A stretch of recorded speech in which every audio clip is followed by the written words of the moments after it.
Fulfillment of God's promises. Hundreds of years before Jesus, the people of God were in trouble. They were stuck in life, unable to help themselves, and perhaps beginning to doubt that God would save them. Have you ever felt the same way? If so, you might relate to the original audience of this verse, the exiles in Babylon. The Babylonians took their land and sent them hundreds of miles away.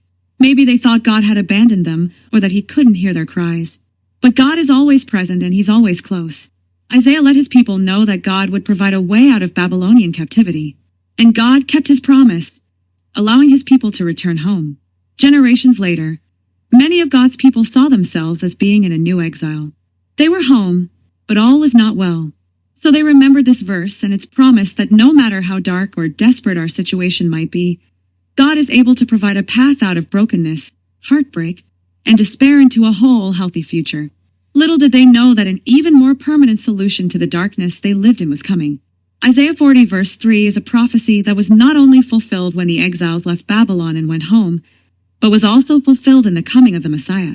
Through Jesus, God paved a permanent path for people to come out of darkness and find hope, strength, and peace.